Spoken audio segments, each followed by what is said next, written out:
చింత, చితి ఈ రెండూ కూడా కొంత సమానార్థాలుగా ఉండేటువంటివి. శరీరం నశించిపోయిన తర్వాత మనల్ని దహించేటువంటిది చితి అయితే, బతికి ఉండగానే దహించేటువంటిది చింత. ఇటువంటి చింతకు మూలమయ్యేటువంటిది రుణం. మాతృ రుణం, పితృ రుణం.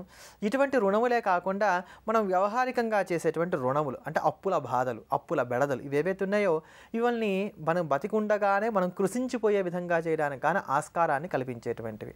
అందుకనే ఇటువంటి రుణ బాధలన్నిటికీ కూడా కారకమయ్యేటువంటి కుజుడిని కనుక మనం ప్రసన్నం చేసుకోగలిగితే అప్పులు తీర్చుకోవడానికి, చింత లేకుండా, ధైర్యం లేకుండా జీవనం సాగించుకోవడానికి ఆస్కారం ఏర్పడుతుంది.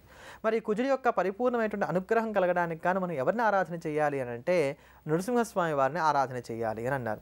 ఎవరైతే ఉగ్రమైనటువంటి నృసింహావతారాన్ని ధ్యానం చేస్తారో వారికి జాతకరీత్యా వచ్చేటువంటి కుజ సంబంధమైనటువంటి దోషాలు తగ్గి అప్పుల బెదల నుంచి బయటపడడానికి గాను ఆస్కారాలు ఏర్పడతాయి కనుక నృసింహారాధన చేసినట్లయితే మేలు అని చెప్పాను. అందుకు మనకు ఉపకరించేటువంటి స్తోత్రమే నారసింహ రుణ విమోచన స్తోత్రం. ఎవరైతే ప్రతిరోజు కూడా సాయంకాలం ప్రదోష సమయంలో ఈ నారసింహ రుణ విమోచన స్తోత్రాన్ని పారాయణ చేసి నృసింహస్వామి వారికి పానకాన్ని నివేదనగా చేస్తూ ఉంటారో వారికి ఉండేటువంటి అప్పుల బాధలన్నీ కూడా తగ్గుతూ ఉంటాయి. అలానే మాతృరుణం కానీ, పితృరుణం కానీ ఈ రోజులు ఇవి తీర్చుకోవడం కొంచెం కష్టసాధ్యంగా ఉంటున్నాయి. కారణం తల్లిదండ్రులు ఇక్కడ స్వదేశంలో ఉంటారు, పిల్లలు విదేశాల్లో ఉంటారు, లేదా తల్లిదండ్రులు వేరుగా ఉంటారు, పిల్లలు వారి భార్యా పిల్లలతో వారు వేరుగా ఉంటూ ఉంటారు.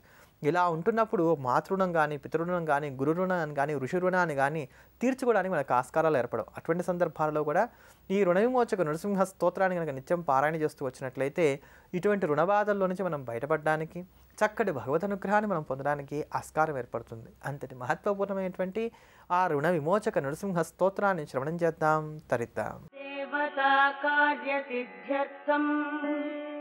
సభాస్తంభసముద్భవం శ్రీనృసింహం మహావీరం నమామి ఋణముక్తయే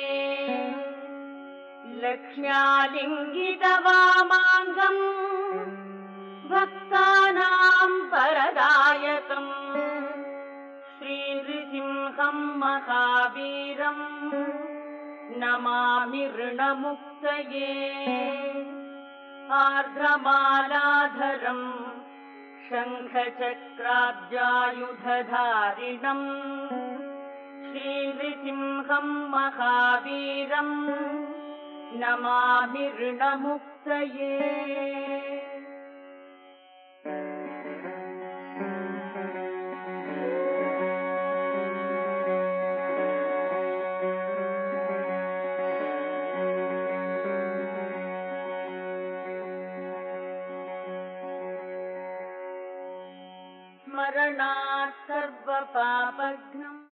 అమ్మా, అలాంటి వాళ్ళది నిజమైన ప్రేమ కాదు, అది వ్యామోహం. ఎగ్జాక్ట్లీ చిన్నత్త, నిజంగా ప్రేమించుకున్న వాళ్ళు అలా చేయరు. ఎంత మనసు విరిగిపోతే కన్న కూతుర్ని పట్టుకొని మా దృష్టిలో చచ్చిపోయా ఉంటుందా తల్లి? అది సరే అమ్మా, తన కూతురుతో తన మాట అనేటప్పుడు ఆమె మాటల్లో వ్యథా, కళ్ళల్లో బాధ గమనించావమ్మా? పెద్దబాబుకు బర్త్డే విషెస్ చెప్పు కూడా వెళ్ళాం కదా. ఊరికే ఎలా కాలిపోతుంది? మంట పెడితేనో పడితేనో తగలబడుతుంది.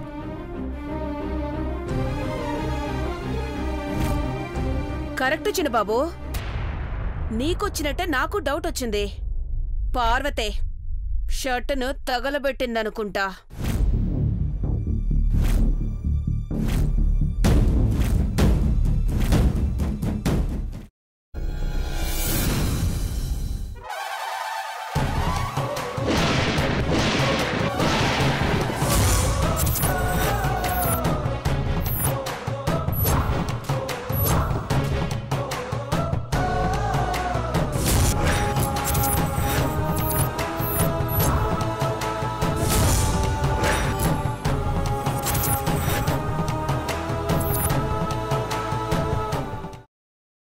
తర్వాత పొట్టు తీసేసి చాప్ చేసి పక్కన పెట్టుకోవాలి.